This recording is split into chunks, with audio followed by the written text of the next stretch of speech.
Mari kita lihat bersama. Saya mau bawa kita untuk melihat siapakah di dalam Alkitab pertama kali merayakan Natal. Merayakan Natal bukan secara kebetulan, ya, seperti mana yang difikirkan orang lain. Ya, merayakan Natal itu adalah perayaan kafir dan sebagainya. Itu adalah tanggapan mereka. Dan kalau kita lihat viral lagi di YouTube, di negara seberang, seolah-olah mereka membuat sesuatu, ya, yang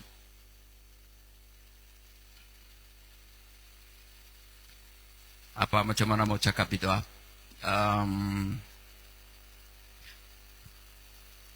macam menghina, tetapi macam tidak, ya, karena mereka buat sesuatu yang dimana mereka katakan bahwa perayaan Natal hari ini bagi orang-orang Kristen, bagi mereka bilang adalah perayaan para mualaf. Wah, bukan main-main itu, ya. Perayaan mualaf. Itu adalah sebenarnya sesuatu yang kira penghinaan. Coba kalau orang Kristen yang buat begitu, satu dunia goncang, ya, suara habis-habisan. Oke. Nah, ada lagi saya kirim di mana hari ini ada di post di Facebook juga, yaitu satu lakunan. Ya, saya ada post juga di kita punya grup itu, ya, grup di gereja, dan itu di post di setiap grup-grup supaya anak-anak muda kita semua, ibu bapak, hati-hati dengan lakunan-lakunan ini. Sehingga ada yang menjawab di Facebook, betul itu, saya sangat setuju. Dia bilang, coba kalau lakunan ini dilakun sebaliknya. Maksudnya, kalau bukan mereka, di luar mereka yang lakukan itu, cara begitu, goncang habis. Kan? Habis. Riuh habis. Malaysia. Bahkan dunia. Ya. Ada masa-masanya kadang-kadang kita sebagai anak-anak Tuhan, kadang kita sebenarnya mau menjawab. Tetapi pada saat kita menjawab pertanyaan-pertanyaan, apa yang mereka lakukan itu sebenarnya, mereka kepanasan, mudah kepanasan. Padahal bukan kita yang memulakan. Kita menjawab, tapi mereka kepanasan. Oke? Nah, itu faktanya. Tidak apa, ini adalah live. Kita tidak, ya, cuma kita mau menjawab apa yang sebenarnya. Jadi hati-hati. Keselamatan itu hanya ada pada Yesus Kristus satu-satunya. Kita lihat bukti-buktinya. Siapakah yang merayakan Natal pertama kali, ya, pertama di Alkitab? Kita lihat dalam Lukas pasal 2 ayat 1-20. Lukas 1 ayat 1 sampai 20 dan Matius 2 ayat 1 sampai 12. Tapi saya hanya petik beberapa ayat. Pasal 2 ayat 13 dan 14. Nah, kita akan belajar hari ini, kita akan melihat siapakah yang merayakan Natal pertama kali. Di dalam Alkitab ada 4 golongan ini. Ya, yang pertama para malaikat, yang kedua para gembala, yang ketiga Maria dan Yusuf, yang keempat adalah orang-orang Majus. Sekali lagi, siapakah yang pertama kali merayakan Natal? Sukacita yang besar itu, yang pertama adalah para malaikat. Malaikat itu ada di surga. Ya, perayaan pertama Natal itu dirayakan oleh para malaikat di surga. Yang kedua, golongan yang kedua adalah para gembala. Yang ketiga Maria dan Yusuf, yang ketiga adalah orang-orang Majus. Oke. Kita lihat ini.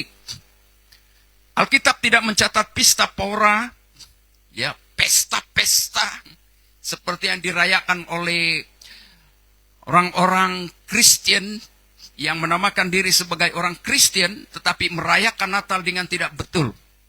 Oke?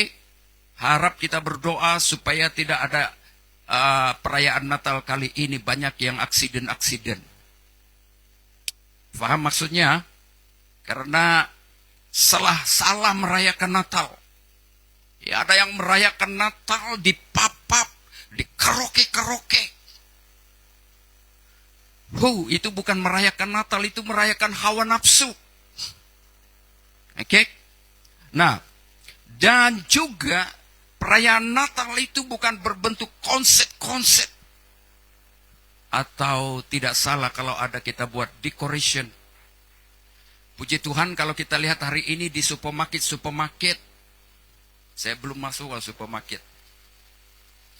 Tidak tahu itu kalau kita lihat apa Natal semua ada itu pokok-pokok Christmas sudah dihias. Lampu-lampu semua sudah berkelip-kelip. Dan kita mendengar nyanyian Natal semua. Wow, itu terbaik. Bagi saya, waktu kita masuk, wah, kita rasa sepatutnya, seharusnya. Itu Yesus bilang, sewaktu dia dibawa untuk disalibkan, orang-orang bilang waktu perempuan-perempuan itu berseru atau ada teriakan suara berkata, Hosana, Hosana. Waktu Yesus baru mau masuk di Yerusalem.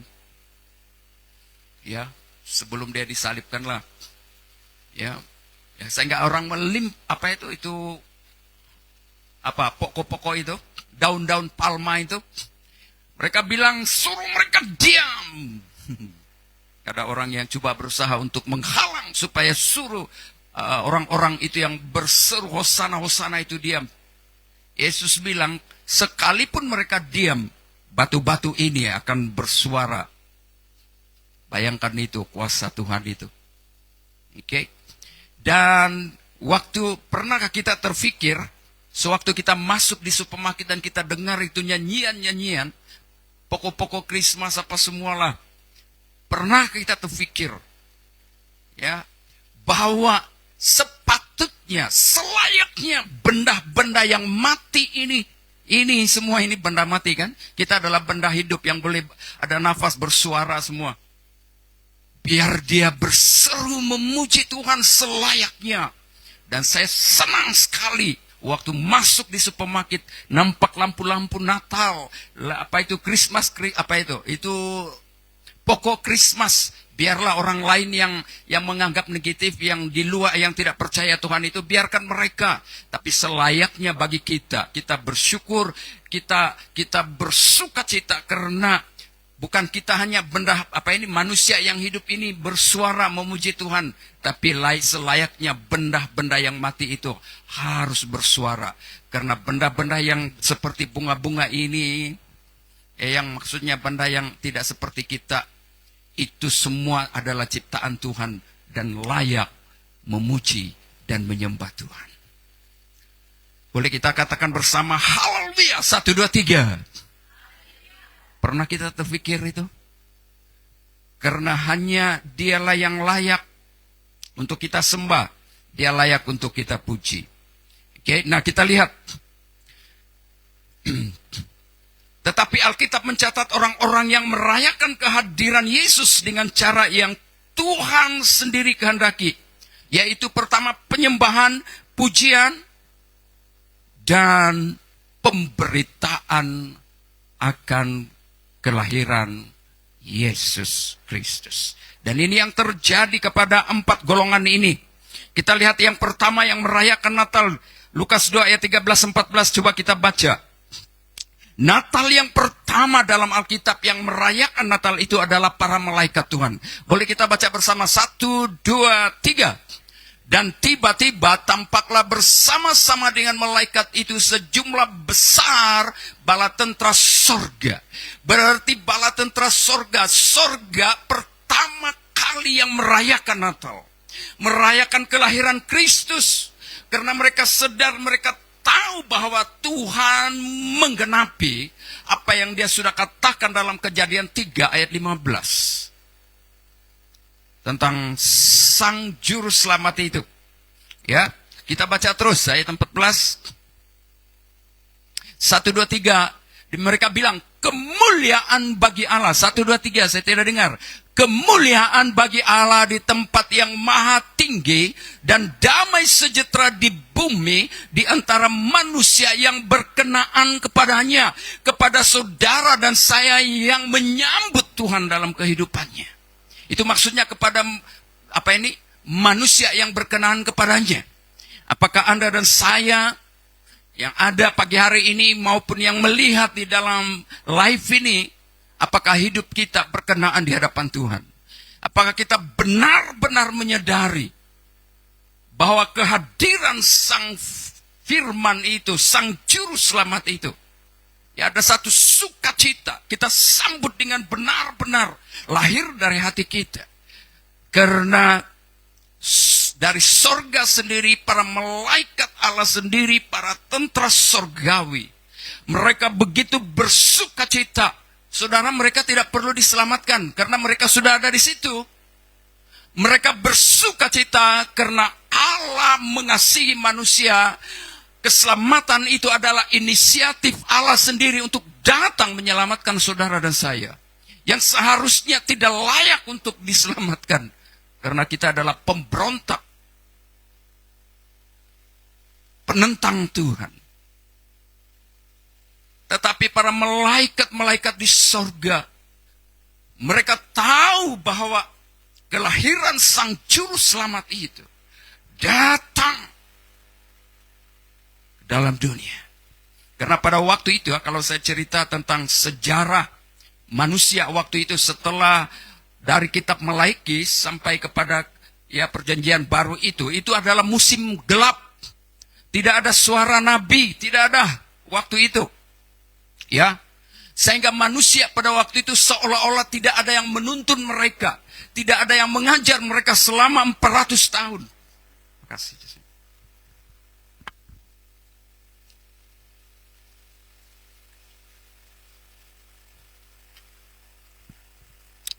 Ya, selama 400 tahun tidak ada suara nabi. Maksudnya tidak ada yang datang melayani mereka seperti dalam perjanjian lama. Ada Nabi Yeremia, ya saya yang mengingatkan mereka tentang firman Tuhan. Tetapi waktu itu sejak Melaiki itu 400 tahun diam semua.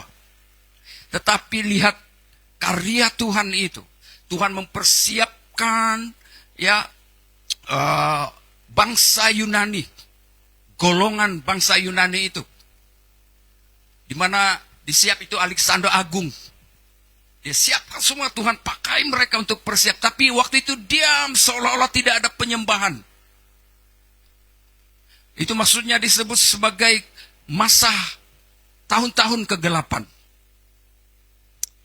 Dalam Galatia 4:4 bilang, pada waktu genap waktunya, Tuhan pakai sehingga bahasa Yunani itu yang sebabnya Alkitab ditafsir perjanjian lama, perjanjian baru dengan bahasa Yunani, karena Tuhan siapkan bangsa Yunani, bahasa Yunani sehingga menjadi satu bahasa yang mendunia. Maksudnya macam sekarang kita bahasa Malaysia kan? Orang Malaysia pakai bahasa Malaysia. Secara keseluruhan internasional antara bangsa punya bahasa English. Oke, dulu Sabah itu bahasa Inggris sebenarnya.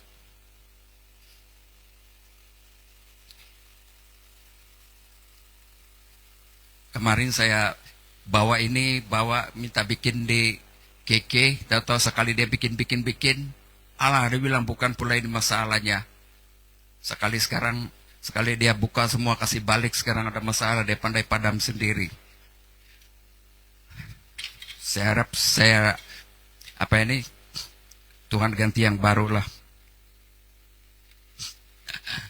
Oke. Nah, kembali kepada tadi, Tuhan siapkan sehingga bahasa Yunani itu menjadi satu bahasa pengantara. Bahasa Yunani koini, nama dia, koini itu. Itu sebabnya dalam Alkitab disebut Septuaginta itu bahasa Ibrani ditafsir ke bahasa Yunani. Selepas bahasa Yunani akhirnya tersibar bahasa sampai ada bahasa Indonesia dalam Alkitab ini kan, tafsiran bahasa Indonesia, tafsiran bahasa Borneo semua sekarang. Oke, nah Tuhan siapkan sewaktu zaman kegelapan itu. Yang kedua, setelah itu Tuhan siapkan lagi pemerintahan kerajaan Roma. Di mana dalam kerajaan Roma itu terjadi suatu kedamaian, damai waktu itu.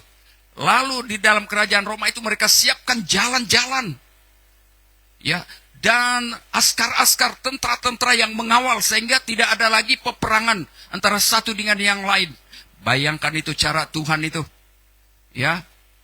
Tidak semestinya waktu dalam kehidupan kita seolah-olah bankrupt, bisnis kita layu, ya, kehidupan macam ekonomi kita mungkin yang tiada apa-apa, tapi sebenarnya di sebalik itu Tuhan sedang persiapkan sesuatu. Boleh kita katakan sama-sama haleluya, 1, 2, 3.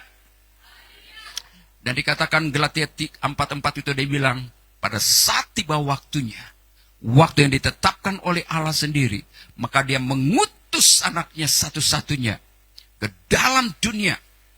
Dan itulah sebabnya para malaikat Allah kita lihat tadi, ya, di dalam ayat yang 13-14 tadi, tampaklah sejumlah besar bala tentara sorga memuji Allah.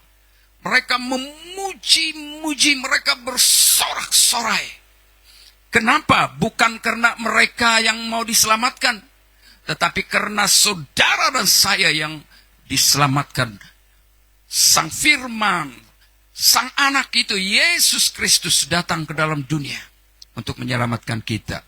Jadi perayaan Natal pertama bukan dari bumi. Sekali lagi, perayaan Natal pertama bukan dari dunia, bukan dari bumi ini. Boleh tangkap gak? Cepat gak? Oke ya. Coba kita lihat. Ini mungkin tidak tahu pernahkah kita dengar ini. Ya. Pernahkah dengar siapa yang merayakan pertama Natal itu? Oke. Nah, perayaan Natal pertama dimulai di sorga. Siapa yang memulainya? Para malaikat Tuhan. Ya. Bukan oleh manusia, tetapi oleh malaikat mereka memuji. Boleh kita katakan bersama, mereka memuji. 1, 2, 3. Kenapa para malaikat itu memuji-muji Tuhan? Sebab mereka mengetahui bahwa rencana keselamatan sedang digenapi. Boleh kita katakan bersama, keselamatan sedang digenapi. 1, 2, 3. Rencana keselamatan sedang digenapi. 1, 2, 3. Karena pada waktu malaikat sedang memuji-muji Allah, rancangan Tuhan sedang bekerja. Allah Bapa mengutus anaknya. Itu maksudnya sedang. Karena malaikat tahu bahwa Allah Bapa sedang mengutus Sang Firman ke dalam dunia demi keselamatan manusia. Oke? Malaikat bersorak-sorai memuji-muji Tuhan karena mereka tahu bahwa Sang Mesias itu maksudnya Kristus, Raja. Mesias itu adalah Raja yang diurapi. Maksudnya Allah datang ke dalam dunia, dia mau mengambil manusia. Kelahiran Yesus itu bercakap tentang, bahasa lainnya berkata inkarnasi. Ya, boleh kita katakan bersama inkarnasi. 1, 2, 3. In itu maksudnya ke dalam. Kano atau kanasi itu maksudnya daging. Itu maksudnya Sang Firman itu masuk ke dalam daging. Boleh kita berikan tepukan tangan untuk Tuhan kita dulu. Jangan tidur ya. Ya. Oke. Dia masuk ke dalam daging, maksudnya dia mengambil dia masuk di dalam rahim Maria. Ya, dia mau mengambil daging, mengambil posisi daging manusia. Itu maksudnya masuk ke dalam. Roh Kudus sendiri yang membuat Maria mengandung. Itu sebabnya pelajaran tentang kristologi itu Pribadi Yesus itu satu tapi dua hakikat. Hakikat manusia dan hakikat Allah. Waktu dia masuk di dalam rahim Maria itu dia mau mengambil hakikat manusia. Kenapa dia harus menjadi manusia? Sebab kalau dia Allah, dia tidak pandai mati. Dosa, hutang dosa hanya boleh dibayar dengan nyawa. Dan nyawa manusia, karena manusia sendiri yang berdosa. Oke, itu sebabnya mengapa Yesus harus mengambil hakikat manusia, supaya di dalam kemanusiaannya dia boleh mati. Oke, nah, Mesias akhirnya lahir. Inilah alasan mengapa malaikat-malaikat di sorga itu bersorak-sorai.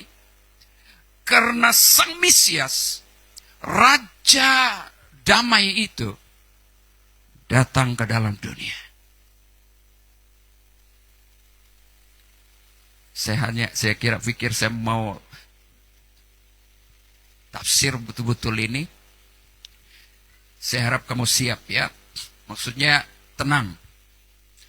Kenapa Yesus disebut sebagai raja? Karena raja itu bicara tentang gelar. Waktu Yesus datang ke dalam dunia, mengambil rupa manusia, dia disebut Mesias. Mesias itu maksudnya orang yang diurapi. Masih ingat? Orang yang diurapi itu ada 3. Yang pertama masih ingat? Raja, imam, dan nabi. Raja, imam, dan nabi itu adalah manusia. Seperti Daud, dia jadi raja, dia diurapi. Siapa imam? Imam diurapi, nabi diurapi. 3 gelar ini Yesus ada di dalam diri Yesus. Kenapa 3 gelar ini, jabatan ini harus ada padanya? Karena dia tidak pandai mati punya. Waktu dia menjelma menjadi manusia, keilahiannya, kealahannya tidak hilang. Wah, ini yang macam susah mengerti itu kan? Tapi apapun mesti belajar. Saya masih ulang lagi. Nah, ada orang bertanya, jadi waktu Yesus menjadi manusia, Allah menjadi manusia, apakah kealahan dia hilang? Tidak. Waktu Yesus mengambil rupa manusia, dia kealahannya tidak hilang, tetap bersama. Itulah sebabnya satu pribadi, 2 hakikat maksudnya itu. Ya, 2 nature. Oke. Nah, malaikat bilang mereka merayakan karena mereka menyadari bahwa Sang Mesias, Sang Raja itu lahir. Dan yang seterusnya, kenapa malaikat-malaikat merayakan, mereka bersukacita? Karena Allah menggenapi janjinya kepada manusia. Kejadian 3:15 itu. Jadi, saudara yang saya kasih di dalam Yesus Kristus, perayaan pertama Natal itu adalah di sorga. Boleh kita katakan bersama di sorga. 1, 2, 3. Belum kuat. 1, 2, 3. Belum kuat. 1, 2, 3. Haleluya. Supaya ngantuk pun hilang.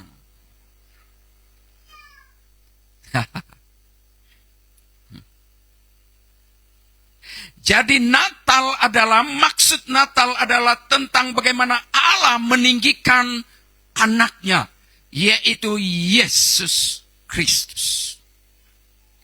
Para malaikat Allah memuji-muji.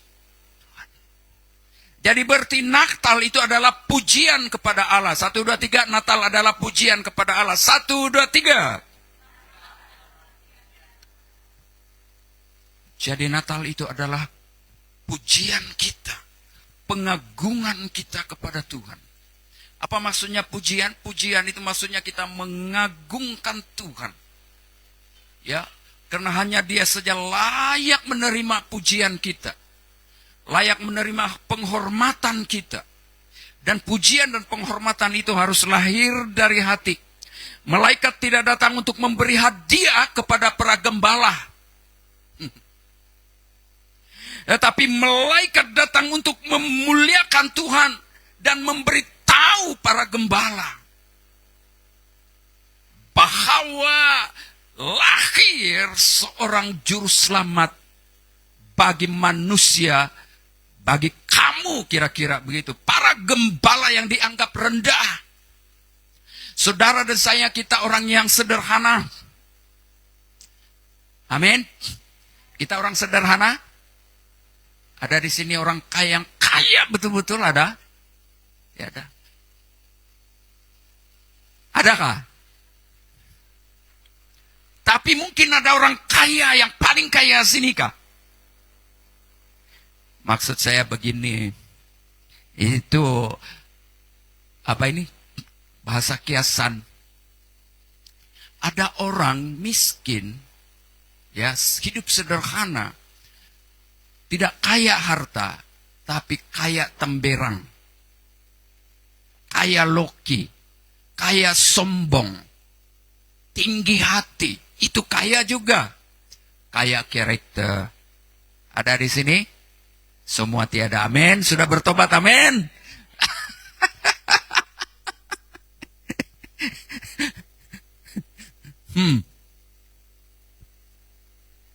Jadi ada dua pengertian kaya harta. Biasanya orang kaya harta ini, ya, dia tidak peduli orang-orang miskin. Dia anggap rendah orang lain. Susah terima teguran. Susah terima nasihat. Apalagi kalau orang sederhana yang, apa itu, beri dia idea. Dia tidak mau terima. Kau siapa, dibilang. Kan?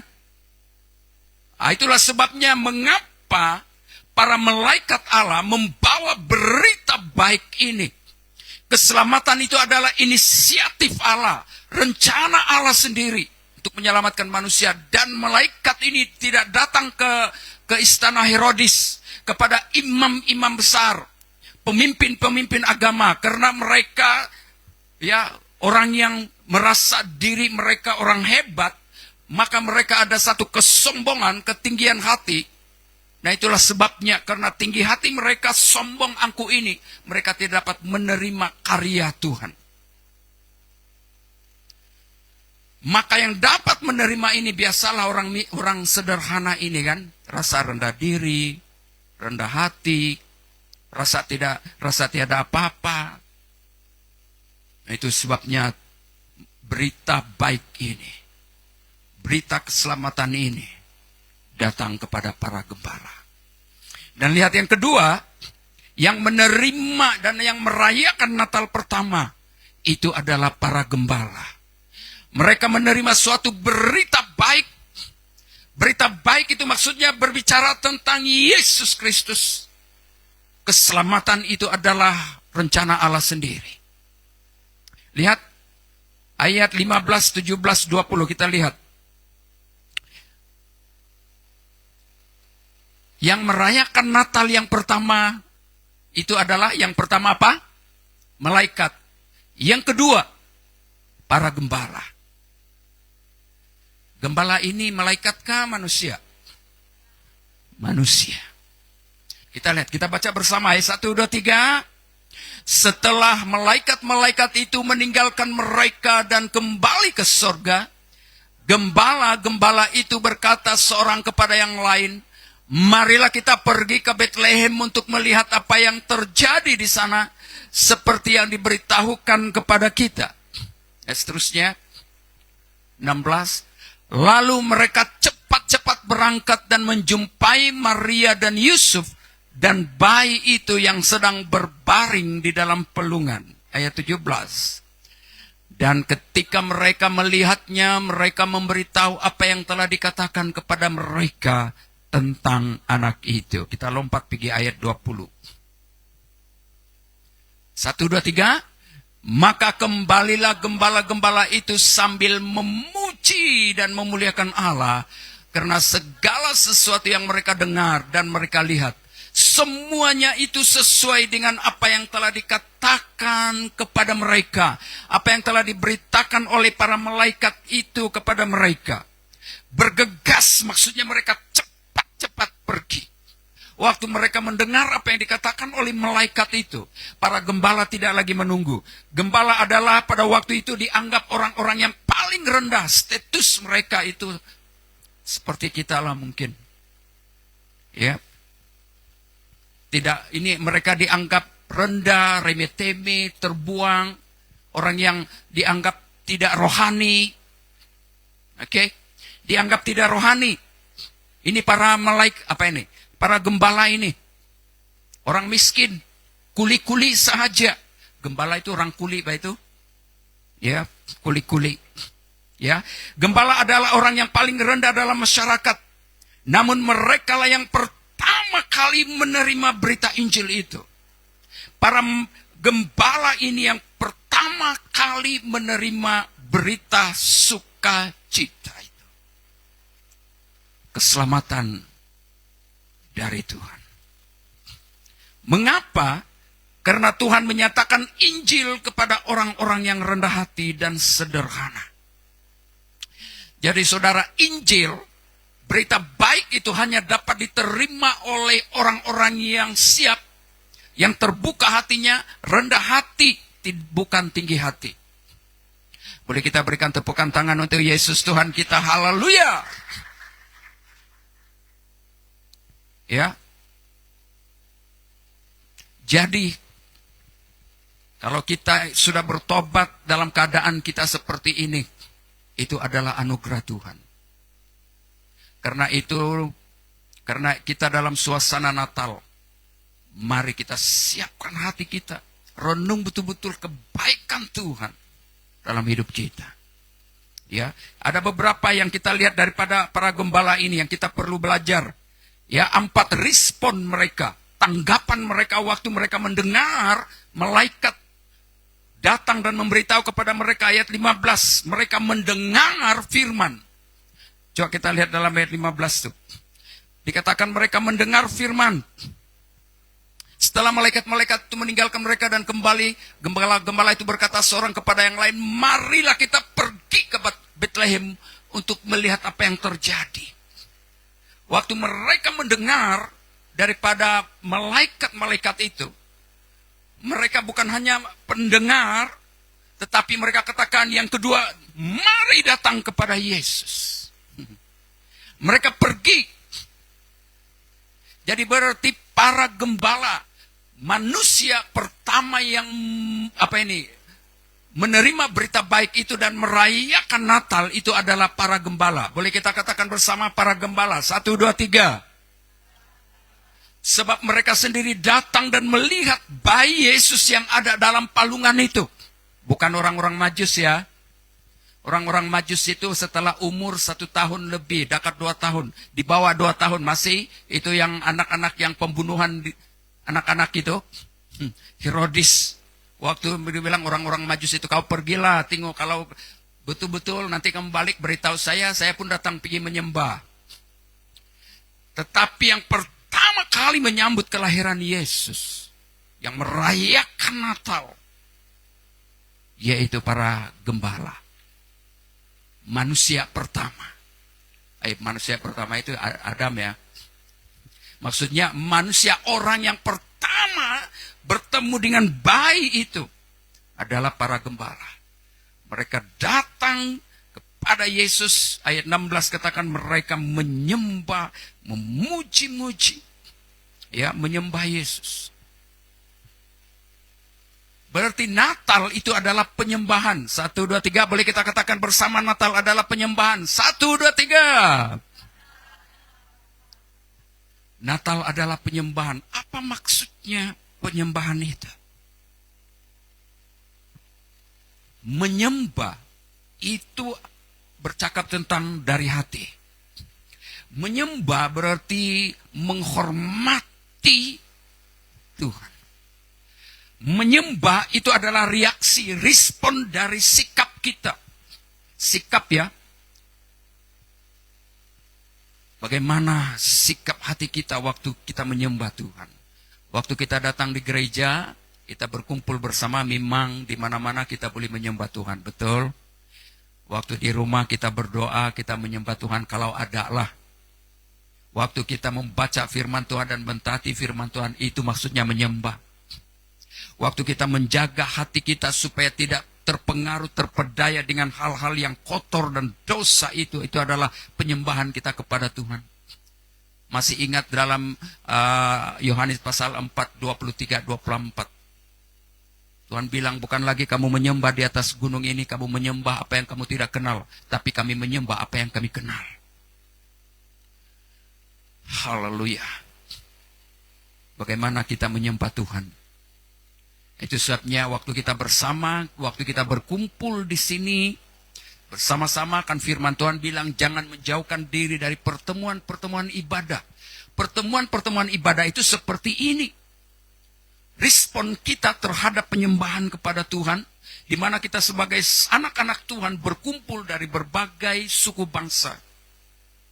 Dan kita bersekutu bersama, bersatu bersama, menyatukan hati kita bersama untuk menyembah dan memuji Tuhan bersama. Itu adalah perintah Tuhan.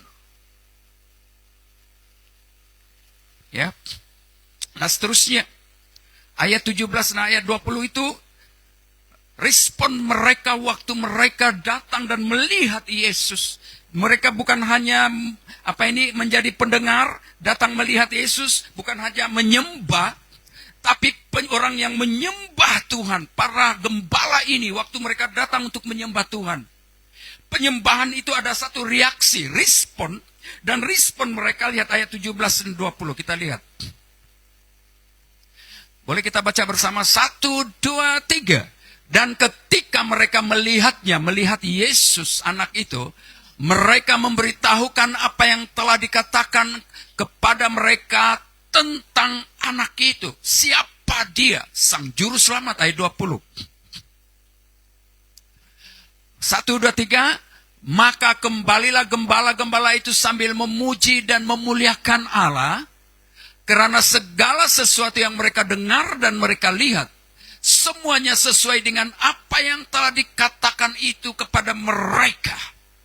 Dan apa yang mereka lakukan?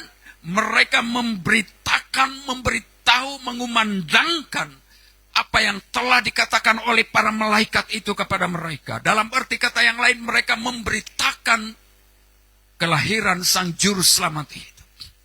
Mereka memberitakan bahwa sudah lahir Sang Mesias, Juru Selamat manusia seperti yang dinubuatkan dalam Alkitab. Jadi saudara, kita lihat di sini, ada 4 hal yang kita dapat belajar dari sikap para gembala ini. Memberitakan dia, ini respon dari penyembahan mereka. Mereka datang dan melihat anak ini, mereka memuji, mereka menyembah. Daripada mereka menyembah itu ada satu tindakan. Ada sesuatu perbuatan yang mereka lakukan. Bukan hanya menjadi penyembah yang duduk-duduk saja. Tapi ayat ini menjelaskan reaksi, respon semula jadi penyembahan yang sejati. Boleh kita katakan bersama, penyembahan yang sejati. 1, 2, 3.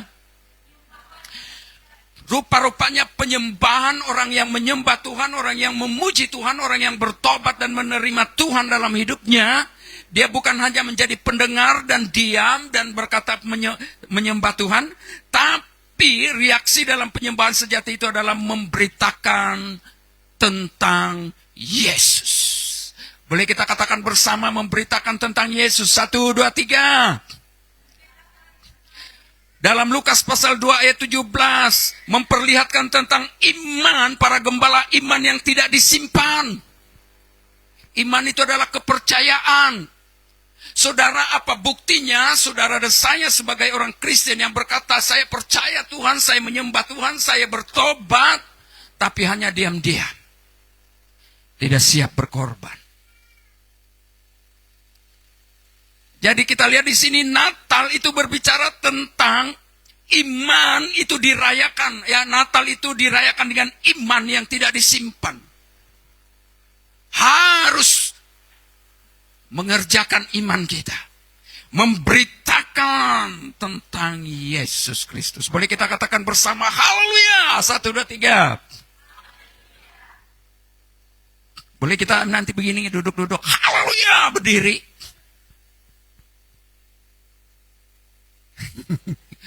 Itu saya buat di mana-mana saya khotbah, karena undang Kiki R. Kalau saya lihat yang macam ada yang mengantuk, sudah saya suruh dia berdiri. Haleluya, berdiri.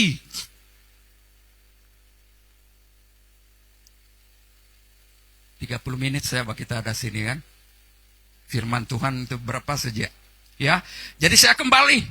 Dan setelah melihatnya, mereka memberitahukan apa yang telah dikatakan kepada mereka tentang anak itu.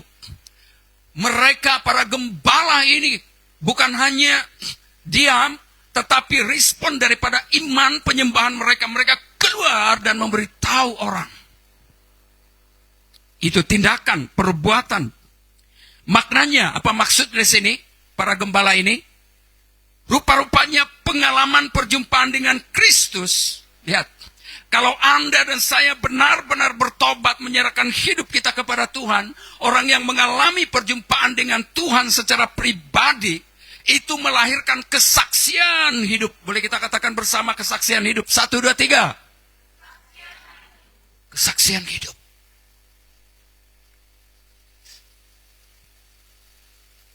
Apakah ada di sekeliling kita yang merasakan kesaksian hidup Anda?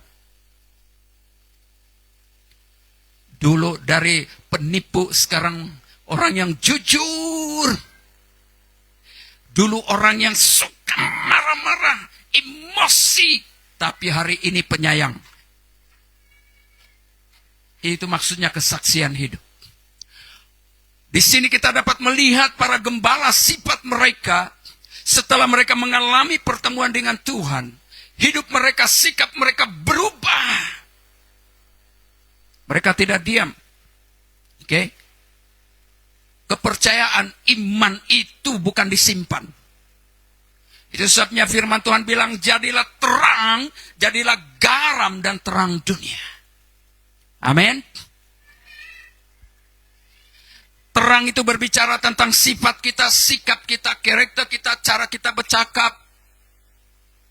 Itu semua. Jadi kita dapat belajar daripada sikap para gembala ini. Seterusnya, gembala tidak menyimpan kabar baik itu untuk diri sendiri. Berarti dalam konteks kita hari ini, kalau kita bilang betul-betul bertobat, berarti keselamatan itu bukan hanya untuk diri kita, tapi juga untuk orang lain. Berapa jiwa sudah kita bawa pada Tuhan Yesus?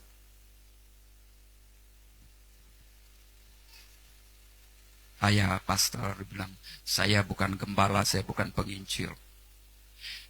Saya tidak ada sekolah Alkitab, tidak apa. Tapi biarlah hidup kita menjadi saksi. Perkataan kita menjadi kesaksian. Oke? Sudah paham maksudnya? Jadi kita dapat belajar dari hidup para gembala ini, pengalaman perjumpaan dengan Kristus melahirkan kesaksian. Dan seterusnya, gembala tidak menyimpan kabar baik itu untuk diri sendiri. Maksudnya adalah kalau kita hari ini sepatutnya, seharusnya ya, kita harus memberitakan kabar baik itu kepada orang lain. Yang seterusnya, iman yang hidup selalu bergerak. Bertindak, bergerak, bukan sekadar melihat. Para gembala ini waktu mereka melihat bayi itu, mereka bukan hanya sebagai menyaksikan, melihat kelahirannya, tetapi mereka bergerak untuk menyatakan maksud dari kelahiran anak itu. Mereka membuktikan iman, kepercayaan mereka dengan cara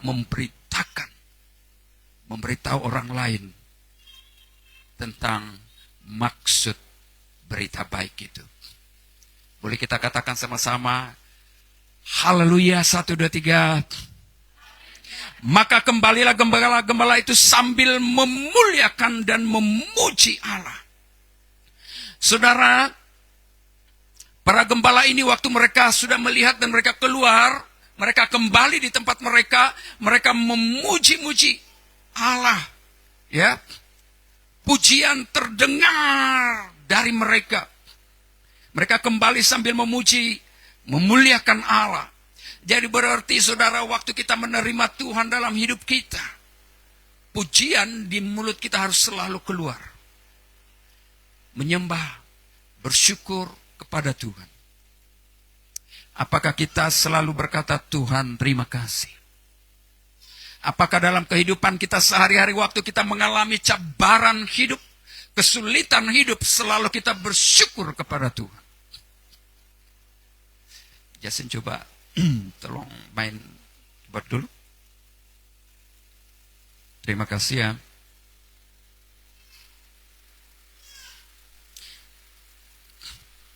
Jadi dari keseluruhan apa yang dibuat oleh para gembala ini, pemberitaan mereka disertai pujian dan sukacita. Natal adalah pujian dan sukacita. Sebab Natal tak akan berarti tanpa kasih-Mu. Lahir di hatiku hanya bersama-Mu, Yesusku, rasakan selalu.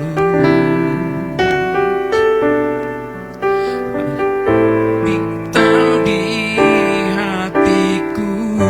Para gembala ini, saudara, kesaksian mereka bersaksi bukan karena beban. Sekali lagi, mereka bersaksi bukan karena beban. Sekali lagi, para gembala ini bersaksi bukan karena beban, menjadi beban. Saya ambil tarik ini keluar untuk menjadi bagaimana ini menjadi satu pelajaran bagi kita. Saudara, misalnya hari ini, saya katakan tadi ya, para gembala mereka bersaksi, kesaksian yang mereka berikan itu bukan satu beban tetapi satu sukacita. Andaikan perkataan ini saya ubah, apakah selama Anda sudah bertobat, datang beribadah, datang dalam doa syafaat, apa itu menjadi satu beban bagi Anda?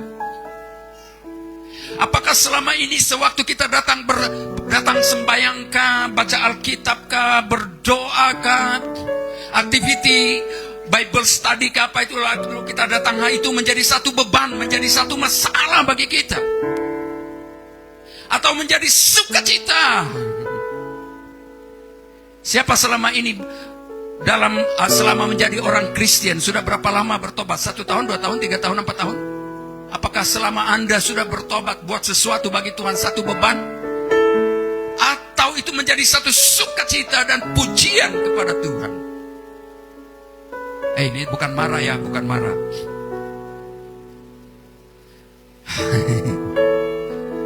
Tapi saya harus ungkapkan Natal yang sebenarnya itu. Mungkin kita tidak pernah dengar khotbah-khotbah Natal seperti ini. Karena nanti 22 hari bulan itu bukan saya yang khotbah. Jadi saya harus khotbah. Hari ini para Natal. Coba tanya dalam hati kita. Selama Anda menari rebanaka, apa saja pelayanan yang kita buat, apakah jadi beban bagi kita? Buat kita menjadi masalah. Kita berpikir, ini kasih sibuk saya saja. Atau itu adalah menjadi sukacita bagi Anda? Melayani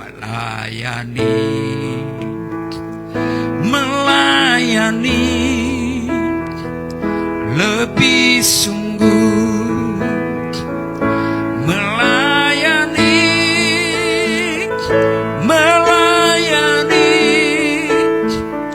lebih sungguh.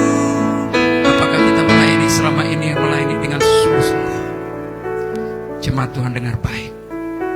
Kalau tahun-tahun yang lalu, tahun 2025, kita akan melangkah 2026. Coba tanya dalam hati kita. Apakah selama kita menjadi orang Kristen, selama kita melayani Tuhan dalam tahun 2025 ini, kita merasa penuh sukacita? Kita tahu siapa yang kita layani, siapa yang kita puji, siapa yang kita sembah. Segala sesuatu yang kita beri, semada bentuk kecil atau besar, Apakah itu menjadi sukacita bagi Anda dan saya? Atau satu beban? Para gembala ini, mereka bersaksi, sekalipun mereka jadi kuli-kuli saja, tapi mereka merasa apa yang mereka lakukan itu bukan beban, tapi sukacita. Melangkah kita tahun 2026. Ayo, mari melayani Tuhan, ikut Tuhan dengan penuh sukacita, bukan jadi beban. Haleluya. Itu maksudnya Natal.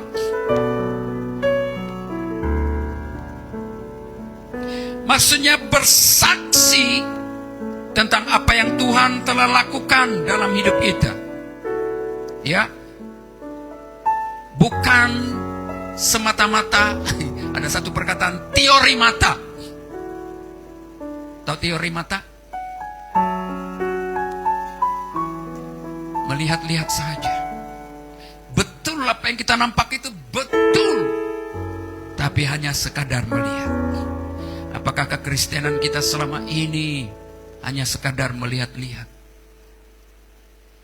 Baca Alkitab, kita nampak firman Tuhan di sini hanya sekadar melihat apa yang dikatakan, apa yang tertulis, tapi bukan menjadi sukacita yang kita terapkan dalam kehidupan kita. Menghidupi Injil melalui perkataan dan perbuatan, membiarkan penyembahan berubah menjadi misi hidup kita. Amin. Ya, maksud Natal yang kita dapat belajar daripada para gembala ini, penyembahan sejati tidak berhenti di palungan.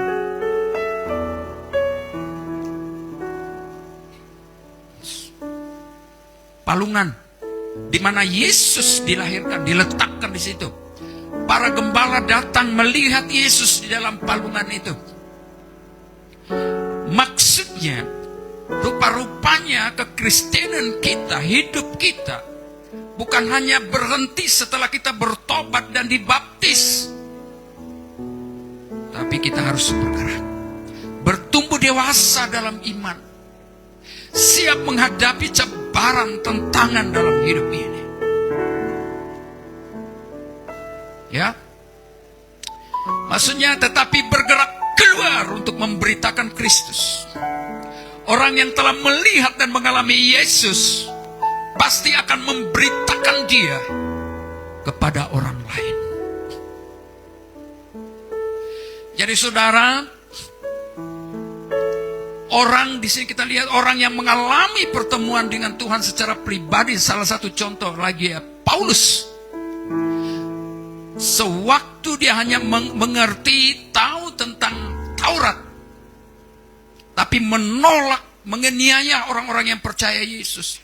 Tapi dalam Kisah Para Rasul pasal 9 itu, waktu dia merencana untuk datang untuk membunuh, menangkap orang-orang Kristen, sana dia bertemu dengan Tuhan. Waktu dia mengalami pertemuan dengan Tuhan secara pribadi, hidupnya benar-benar berubah.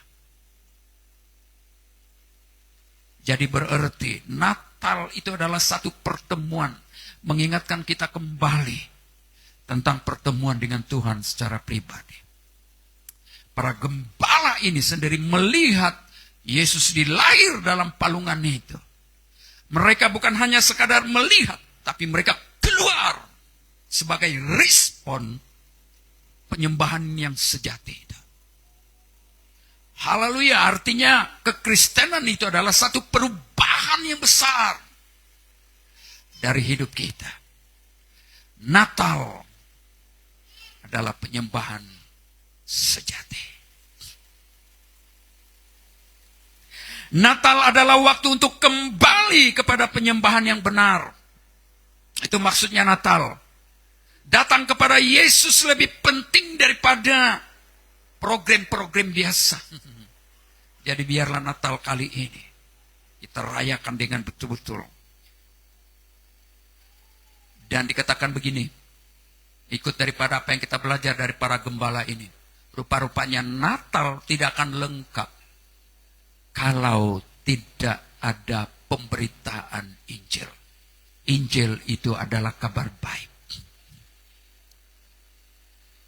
Haleluya. Sudah panjang. Golongan yang kedua, ketiga dan keempat ini saya belum lagi sampai ke situ. Majus dan apa? Yusuf dan orang Majus. Yusuf, Maria dan Yusuf. Ya, saya singkatkan saja supaya saya sudah lebih banyak menekan tentang para malaikat dan para gembala. Maria dan Yusuf. Mereka inilah keempat golongan ini pertama kali merayakan Natal. Maria dan Yusuf itu bercakap tentang keluarga. Itu akan saya kongsikan minggu depan. Orang Majus, mereka datang merayakan setelah 1 tahun lebih atau umur 2 tahun, hampir 2 tahun itu ya. Mereka datang. Itu adalah penyembahan. Bicara tentang penyembahan dan pengorbanan. Natal berbicara Maria Yusuf tentang bagaimana pentingnya keluarga sebagai satu keluarga menyembah Tuhan. Siap menghadapi, Maria dan Yusuf menghadapi tantangan, pikiran negatif daripada orang-orang luar. Maria mengalami tekanan karena dianggap mengandung sebelum kawin dengan Yusuf. Kita belajar minggu depan. Saya takut kalau saya habiskan kita nanti tidak dapat tangkap. Siapakah yang merayakan pertama Natal itu? Pertama dari sorga. Siapa itu? Para malaikat. Orang yang pertama, manusia yang pertama merayakan Natal siapa? Para gembala. Haleluya. Mari kita semua bangkit berdiri. Mari kita nyanyikan lagu ini. Natal di hatiku.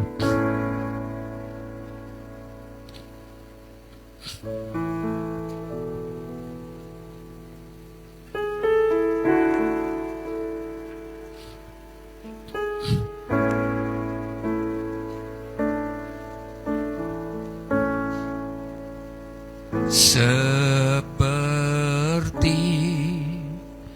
palungan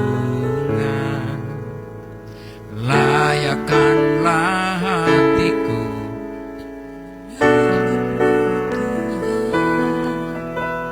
seperti emas kemenyanganmu, biar hidupku berkenan padamu. Sebab Natal tak akan berarti tanpa kasih-Mu. Lahir di hatiku hanya bersamamu, Yesusku, rasakan selalu indahnya Natal di hatiku. Biarlah Natal kali ini membawa kita untuk mengalami pertemuan dengan Tuhan secara pribadi dalam hidup kita. Izinkan, mari biarkan Roh Kudus menjamah kita, membuka mata rohani kita kembali. Kalau mungkin hari-hari yang lalu selama ini ibadah, kebaktian, atau pelayanan apapun yang kita lakukan, kita merasa itu hanya jadi beban, jadi masalah bagi kita. Ayo, ubah pola pikir seperti itu. Biarlah ibadah kita menjadi satu sukacita, penyembahan kita menjadi satu sukacita, karena kita menyadari siapa yang kita sembah, siapa yang layak kita agungkan. Kita adalah ciptaan. Kita mengagungkan, menghormati, menghargai pencipta kita. begitu memperhatikan kehidupan kita. Biarlah Natal 2025 ini kita rindukan terjadi suatu transformasi dalam kehidupan kita, karakter kita, terutama hati kita. Mari kita jujur berkata kepada Tuhan, ini hidupku Tuhan. Haleluya. Mari kita nyanyikan lagi. Jangan pikirkan dulu di rumah ya. Mari kita pikirkan, Tuhan ini hidupku. Terima kasih karena Engkau datang kepadaku, karena Engkau berkenaan bertemu dengan aku. Seperti para gembala. Dunia boleh menganggapku rendah. Dunia boleh melihat aku tidak punya apa-apa. Tapi pada saat Tuhan berkenaan kepadaku, itu yang sangat berharga. Daripada dipuji oleh dunia, tapi dibenci oleh Allah. Biar dunia membenci dan menganggap rendah kita, tapi kalau Tuhan berkenaan kepada kita, itu yang sangat berharga. Haleluya. Seperti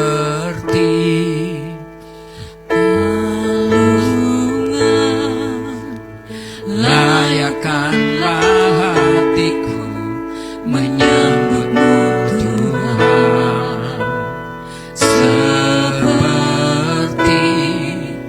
emas kemenyan mur, biar hidupku berkenan padamu.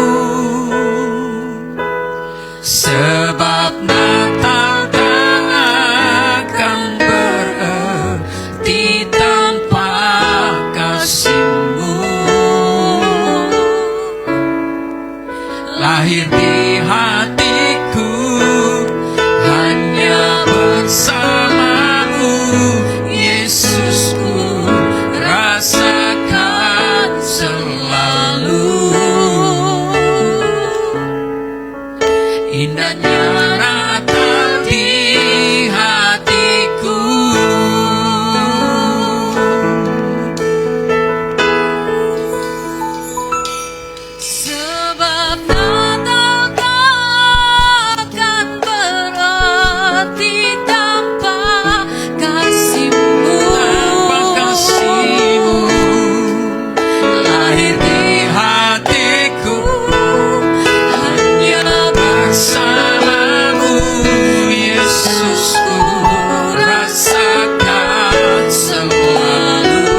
Mazmur baginya. Terpuji namamu Tuhan,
dengan tidak sia-sia, kembali dengan tidak kosong. Mari muliakan Dia. Roh Kudus, mari isi kami.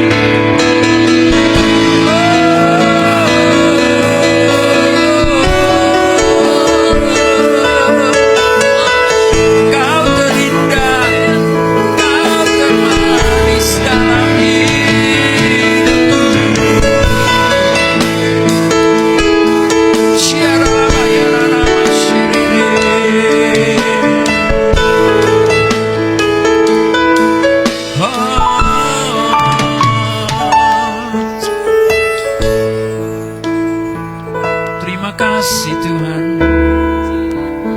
Hidup kami sekali Yesus tetap Yesus, sekali melayani Yesus tetap melayani Dia sampai ke garis akhir. Terima kasih Tuhan, tidak sia-sia pertemuan kami dengan Engkau secara pribadi sejak kami bertobat. Itu pengalaman yang indah, pengalaman yang luar biasa dalam hidup kami Tuhan. Kalau kami dapat melayani Tuhan sampai hari ini, itu karena anugerah-Mu Tuhan.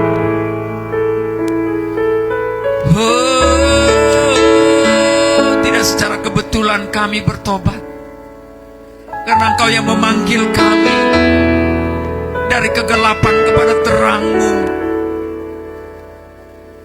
Terima kasih Tuhan, biarlah ibadah hari ini, berita Natal hari ini membawa kami untuk merenung kembali kehidupan kekristenan kami selama ini, supaya tidak sia-sia Tuhan sampai hari ini kami ada. Biarlah Tuhan kerinduan kami memulakan dengan baik dan mengakhirinya dengan lebih baik, bahkan yang terbaik kami lakukan untuk Tuhan. Haleluya. Terpuji namamu Tuhan.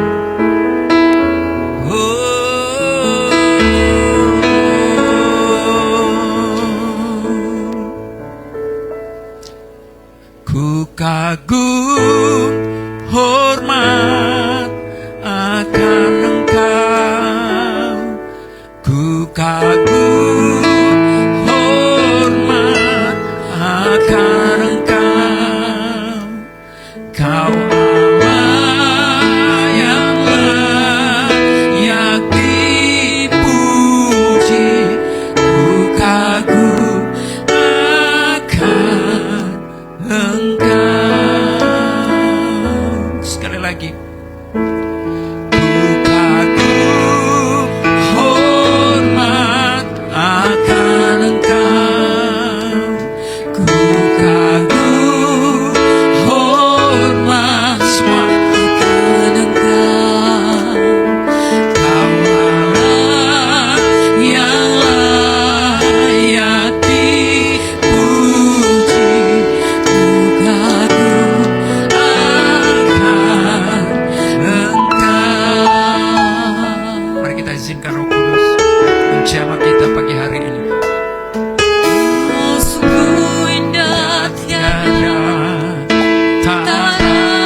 Haleluya. Kami bersyukur atas kehadiran-Mu di tengah-tengah kami pagi hari ini. Biarlah Tuhan, lewat kebenaran firman-Mu pagi hari ini kami mengerti apa maksudnya merayakan Natal. Natal bukan dimulakan oleh manusia. Natal itu dimulakan pertama di surga oleh para malaikat, menyambut kehadiran dan kedatangan-Mu, kelahiran-Mu di dunia. Kami bersyukur Tuhan,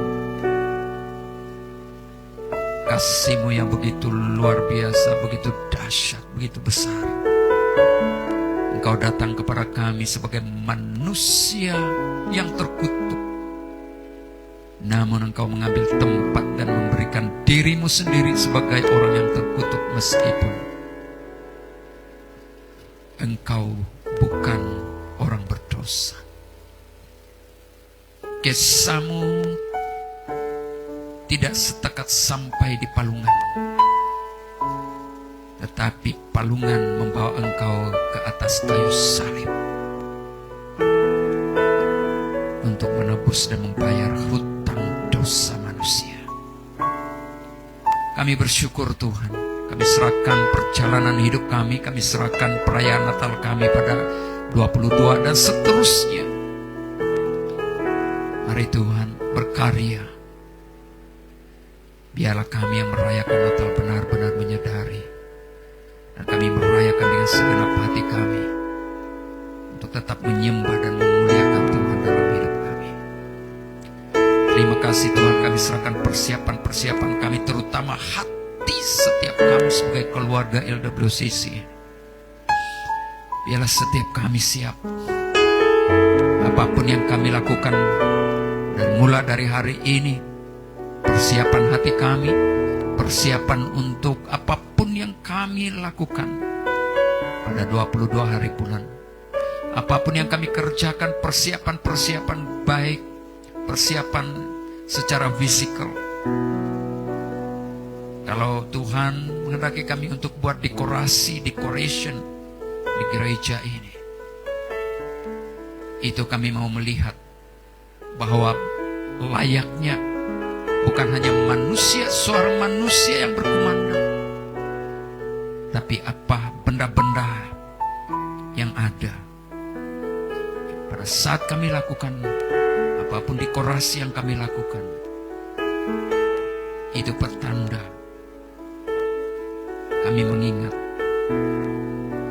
bahwa benda-benda yang mati ini juga semua datang daripada-Mu.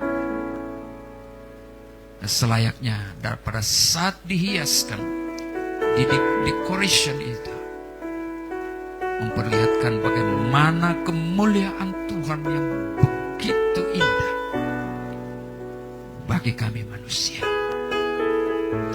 Terima kasih Tuhan, semua keluarga LWCC, baik dari bapak-bapak, ibu-ibu, para muda-mudi, anak-anak sekolah minggu yang terlibat, biar seperti mana para gembala, mereka penuh sukacita pada saat mereka melihat kelahiran Yesus. Mereka keluar, mereka merespon iman mereka dengan tindakan dan perbuatan, bahkan dengan suara, dengan mulut mereka. Demikian juga kami Tuhan. Terima kasih, Kau jangan berkati kami semua yang ada pagi hari ini. Kami menyadari kami datang, kami tidak sekadar menunai tanggung jawab kami, bukan rutinitas ritual agama, tapi kami menyadari bahwa inilah gaya hidup kami sebagai gaya hidup kerajaan sorga, sebagai orang-orang yang percaya kepada Tuhan. Hidup kami adalah hanya menyembah dan memuji Engkau. Berkati semua sidang jemaat-Mu yang ada pagi hari ini. Yang sakit Tuhan kau pulihkan, kau sembuhkan dalam nama Yesus Kristus. Sehingga kami penuh dengan sukacita. Terima kasih, terpuji namamu dalam nama Yesus Kristus. Kami berdoa dan bersyukur. Mari kita katakan sama-sama.